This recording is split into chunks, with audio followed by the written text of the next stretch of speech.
Le Haut Conseil pour la réconciliation et l'unité nationale et l'unité d'action syndicale autour de la même table.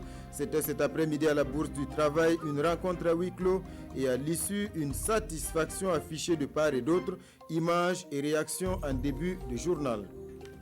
L'assurance agricole en fait une réalité au Burkina. Pour l'heure, c'est la phase pilote et elle ne concerne qu'une spéculation. Le maïs et 3 régions, la boucle du Moun, le centre-ouest et l'est. Un peu plus de 12 000 francs déboursés pour assurer un hectare de maïs, dont 50% pris en charge par l'État à travers une subvention. De quoi se prémunir contre les aléas.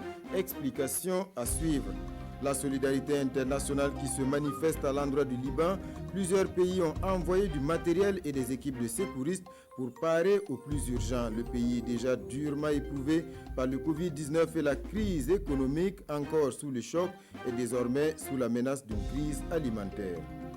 Voilà pour la une de ce journal. Madame, Monsieur, bonsoir et bienvenue.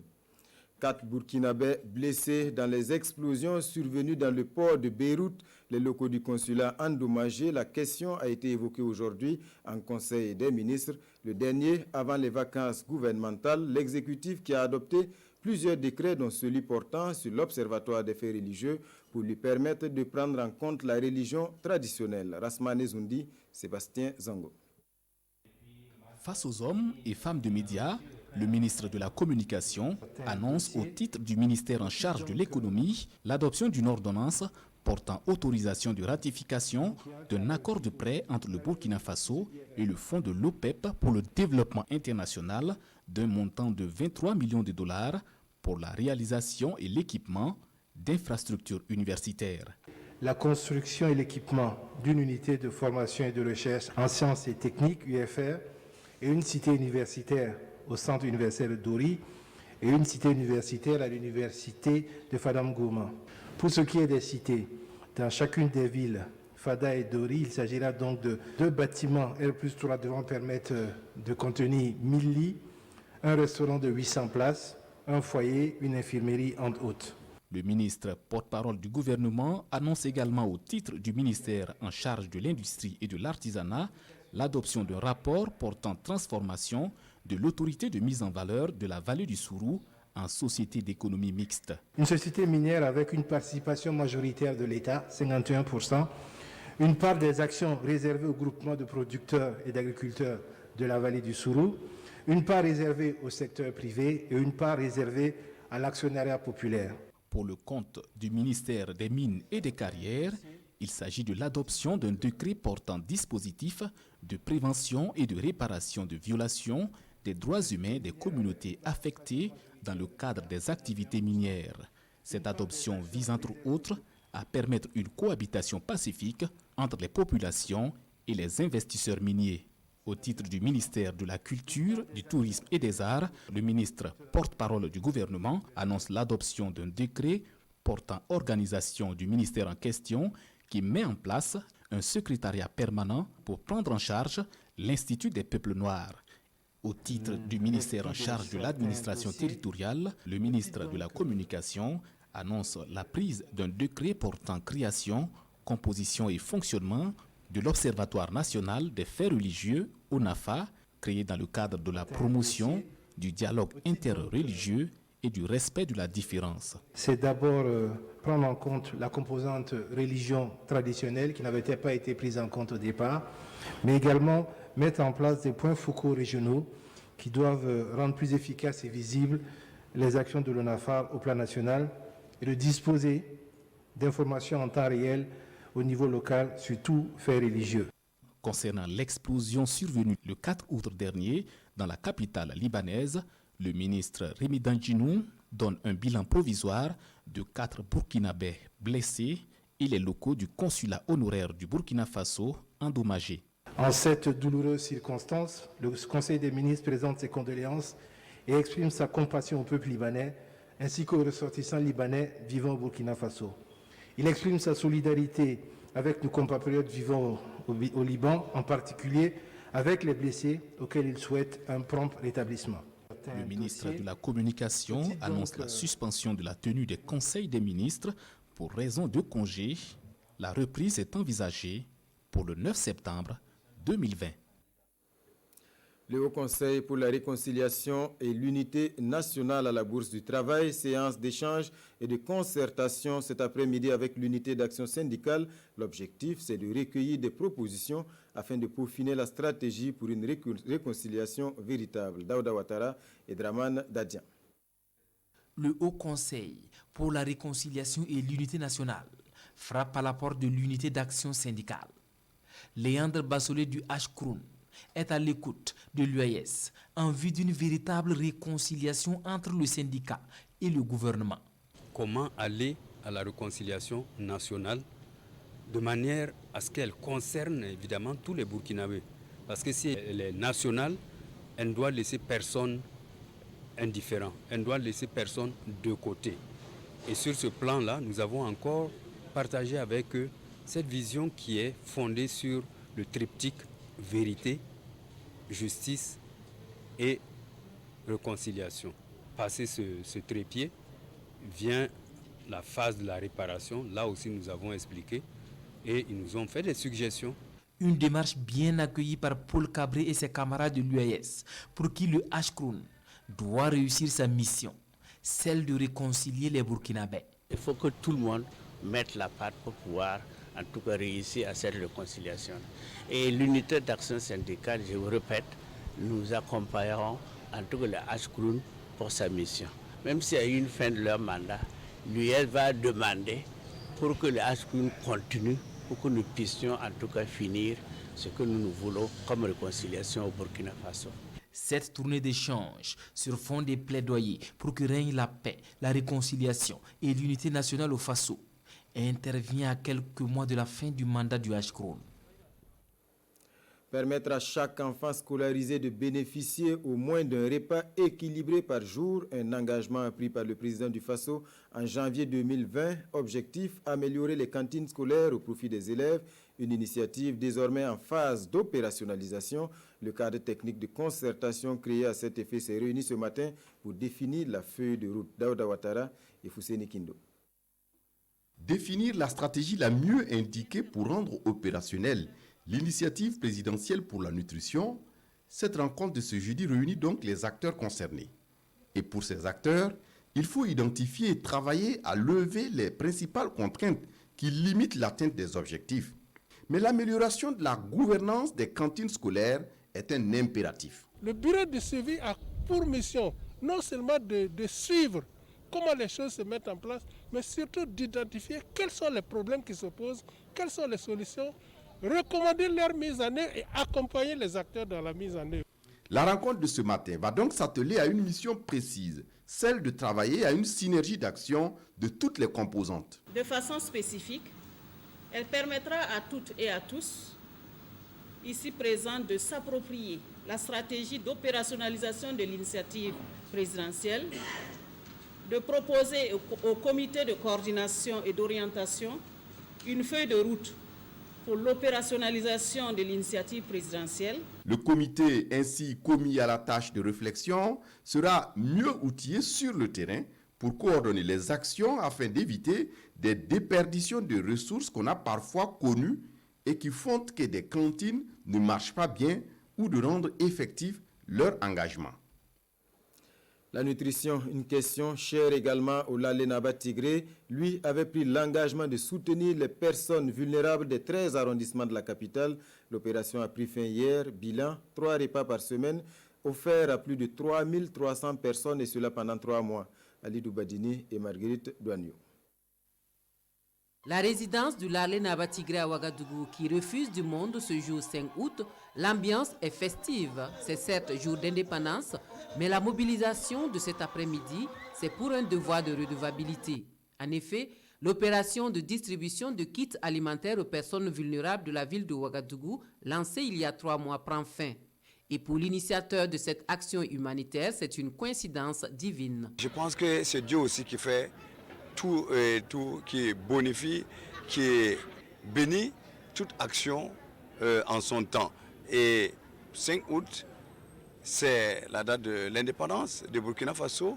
On ne saurait être indépendant si vraiment on ne peut pas soi-même se nourrir, si on n'a pas des frères et des sœurs qui pensent à l'intégrité des hommes, qui pensent à la dignité des hommes et vraiment sans qu'ils ne mendient. L'initiative lancée le 2 mai dernier a permis de donner à manger à 3350 personnes 3 fois par semaine, soit 40 fois en 90 jours. Et en tout, ce sont 134 000 kits qui ont été distribués. Nous appelons toujours les financiers et tous les bailleurs de cette initiative de continuer avec lui, parce que c'est un exemple pour nous tous. L'action menée par le Larlé Naba est rendue possible grâce à la mobilisation de plusieurs partenaires. Une synergie pour répondre à l'appel à la solidarité lancé par le chef de l'État, que le gouverneur de la région du Centre félicite au nom du président du Faso. Nous avons assisté à une manifestation extraordinaire, une manifestation inédite de solidarité. Je voudrais, au nom du président du Faso, le remercier justement pour cette manifestation extraordinaire de solidarité-là et lui dire que, en tout cas, nous sommes prêts à l'accompagner. Nous leur demandons d'aller auprès de leurs amis et partenaires pour continuer de nous aider avec la nourriture, car nous sommes dans le mois d'août et c'est le mois de soudure. Et comme pour répondre à leur inquiétude, le champion national de la nutrition promet que l'opération humanitaire sera rééditée chaque année, et cela durant 6 ans. Mais en attendant, l'aide alimentaire se poursuit avec plusieurs tonnes de riz et de farine de maïs remises par 2 partenaires au profit des arrondissements de la ville de Ouagadougou et qui sont distribuées séance tenante. L'Organisation catholique pour le développement et la solidarité, elle également, vole au secours des plus vulnérables, surtout les déplacés internes et les personnes handicapées. Elle vient de lancer un projet de lutte contre le Covid-19 en leur faveur d'un coût de plus d'1 milliard de francs CFA. Il va concerner 8 diocèses. Explication, Tanga Kafando.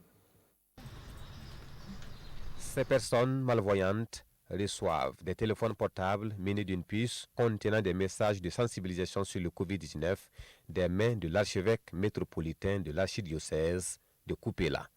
Emmanuel Béré, chef du ménage vulnérable, lui reçoit un kit d'hygiène. Comme eux, ce sont plus de 3000 personnes vulnérables et en situation de handicap qui seront touchées par le projet de riposte contre le Covid-19 de l'Église catholique du Burkina, un projet conduit par l'OCADES Caritas Kupela et qui va concerner 8 des 15 diocèses du Burkina.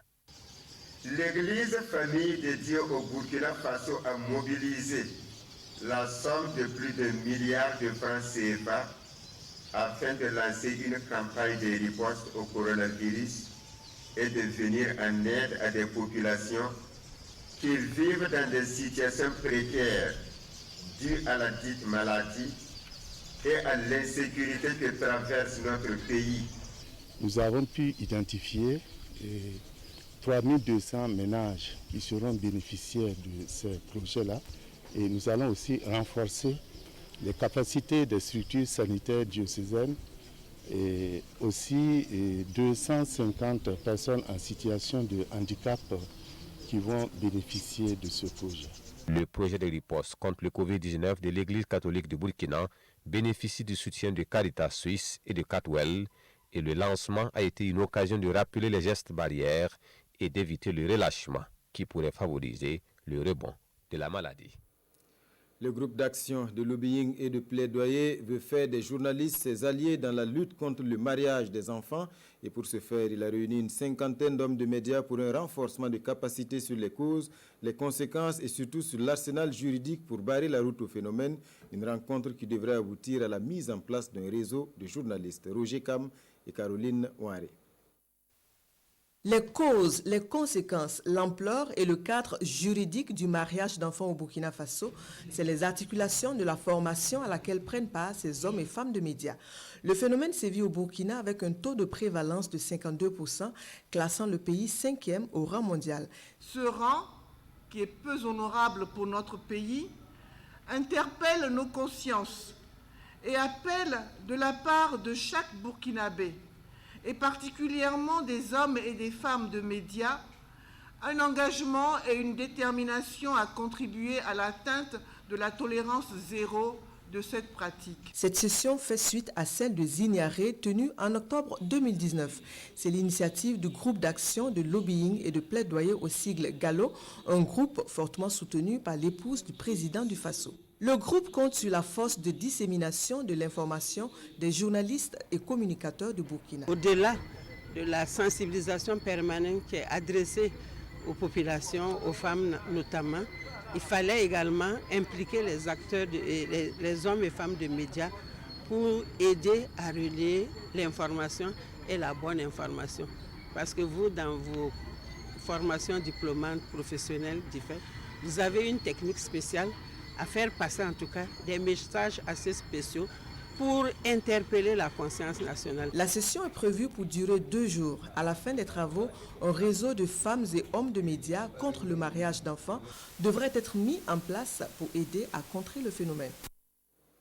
L'autorité de régulation des communications électroniques et des postes, elle également, compte sur les journalistes, notamment ceux qui animent les émissions interactives sur les radios. L'ARCEP mise sur ces émissions pour recueillir les critiques et les plaintes du public sur la qualité des communications électroniques. Elle a initié une rencontre d'échange avec une quinzaine d'entre eux à Bobo Dioulasso, Hassan Gourabou, Widia Rukia Sanou.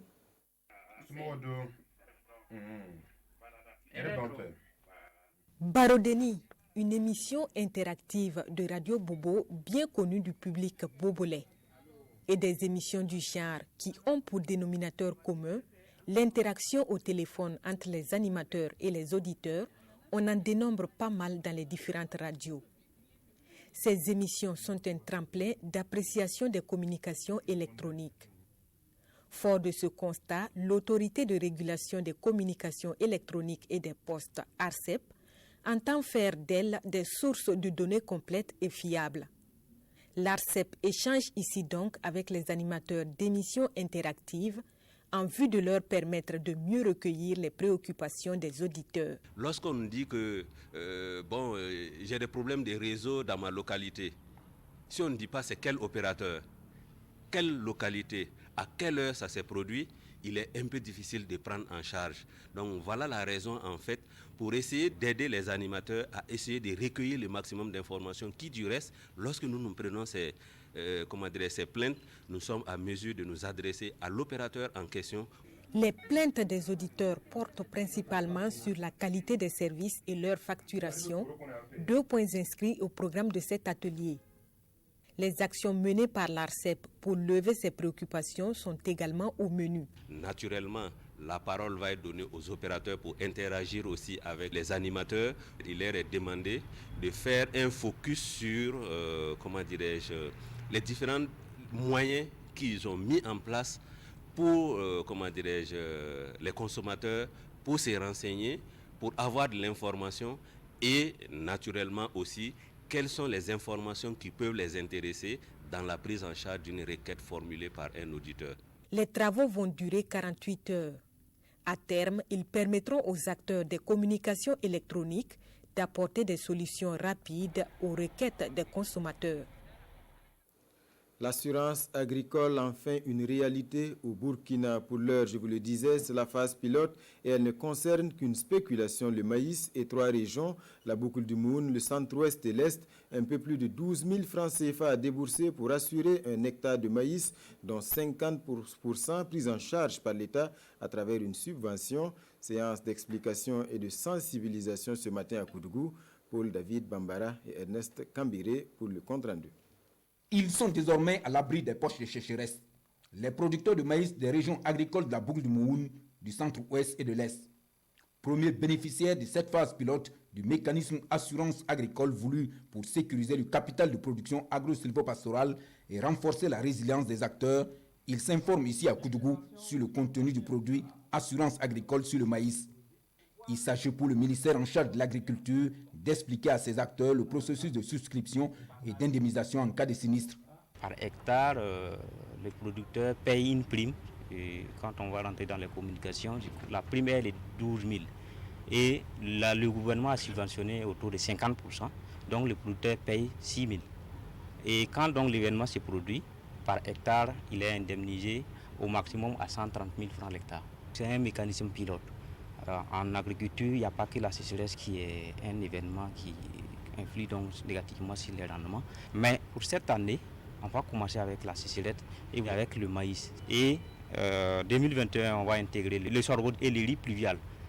Et quand on va avancer encore plus, ce n'est pas exclu qu'on intègre même l'élevage. Très attendu par les acteurs du monde rural burkinabé, l'assurance agricole protège tout producteur de maïs ayant souscrit au mécanisme contre les risques de perte de rendement de sa récolte en cas de 10 jours de poche de sécheresse pendant la floraison et de 9 jours pendant la phase végétative. Une très bonne nouvelle pour les acteurs. Si vous allez à un crédit avec ces aléas climatiques et que vous n'avez pas une assurance, vous êtes le seul à supporter le poids de l'activité. Aujourd'hui, l'assurance agricole nous permet et ça nous donne en fait une garantie d'aller vers les institutions de microfinance pour avoir des crédits.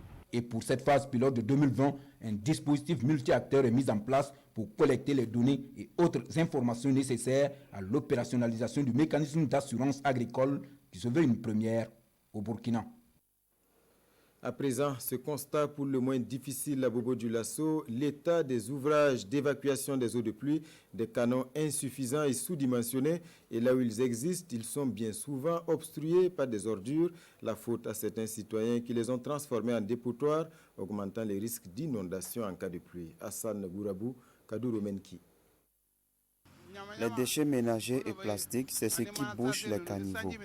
Les femmes attendent la pluie pour jeter leurs ordures en espérant que les eaux de pluie amènent ça loin. Si elles arrêtent ça, les caniveaux seront aérés. C'est la version la plus convaincante lorsqu'on jette un coup d'œil rapide sur l'état des caniveaux. Nous sommes au secteur 21 de la ville de Bobo-Dioulasso. Le décor parle de lui-même. Certains caniveaux débordent de sachets, de bouteilles et d'eau usée. D'autres sont complètement bouchés, laissant place à la terre ferme.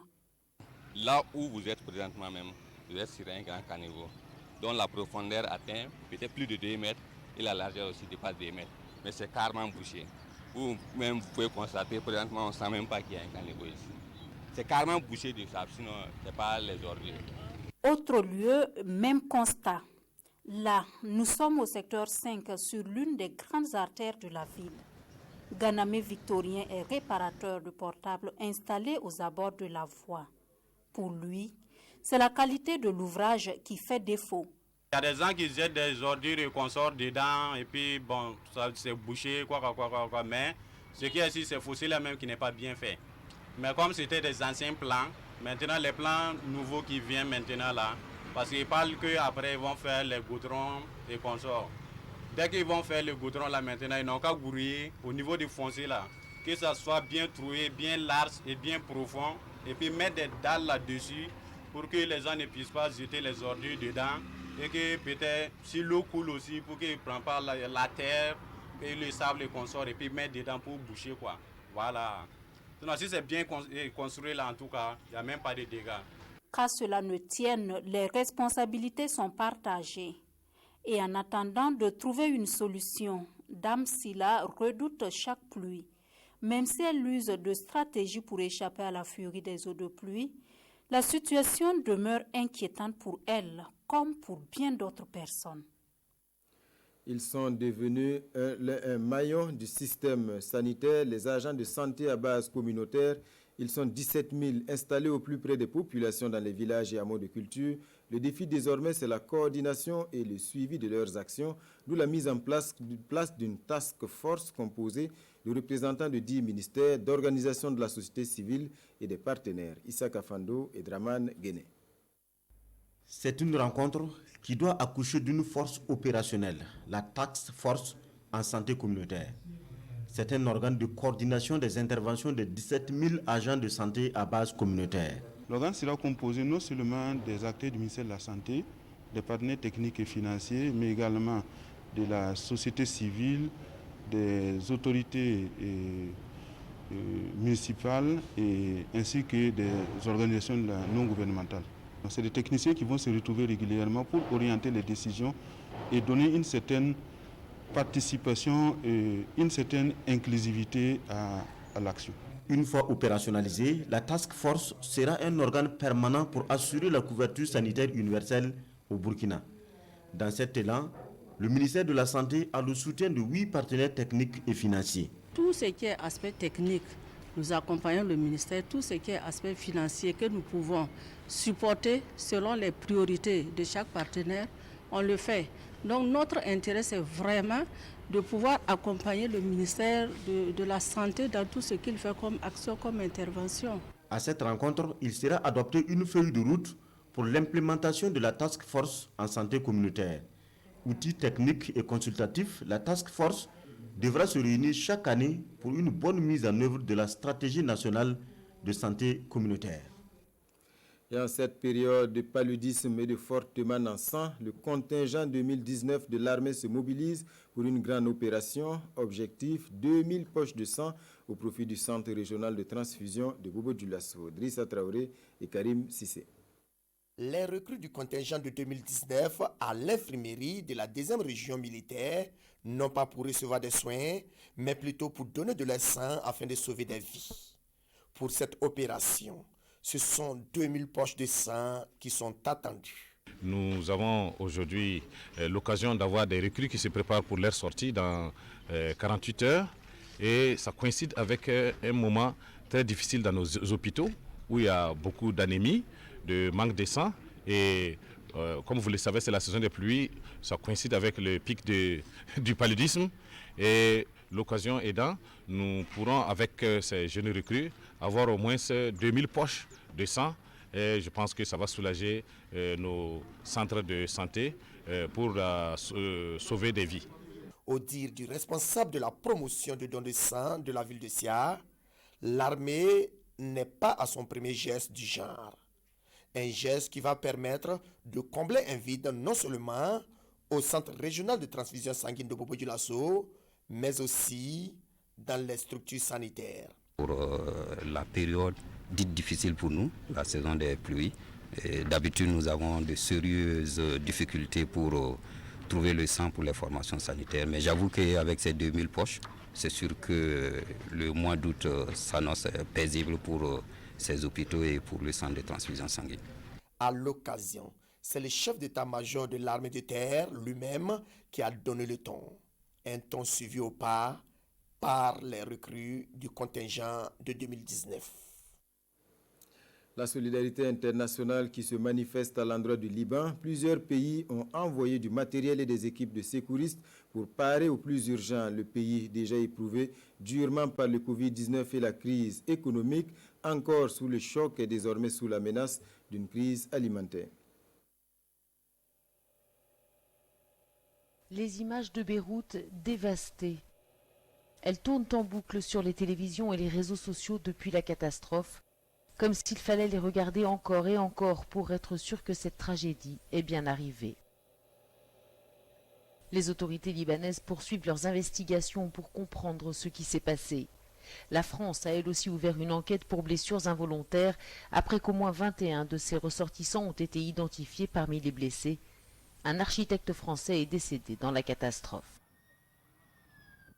Ce drame a fait au moins 135 morts, près de 5000 blessés et des dizaines de disparus. 300 Libanais se retrouvent à la rue, les autres essayent de sauver ce qui leur reste. Regardez tout ça, nous l'aimions cette maison, nous y avons vécu toute notre vie. Quand je suis venue ici chercher ma mère et mon frère, j'ai marché sur l'autoroute. J'ai vu beaucoup de blessés et de morts, c'était un spectacle terrible.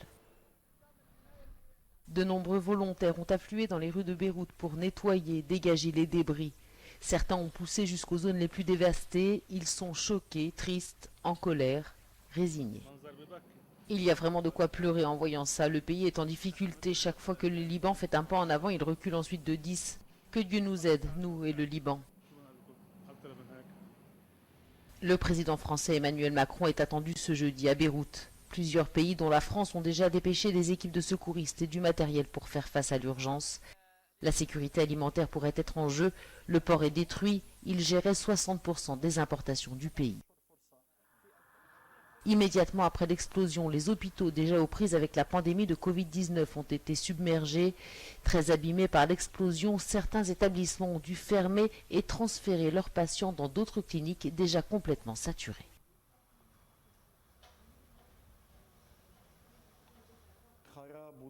Il y a des dégâts sur les 5 étages. Depuis la nuit dernière, nous évacuons les malades vers un champ un peu plus bas et nous leur prodiguons simplement les soins de première nécessité.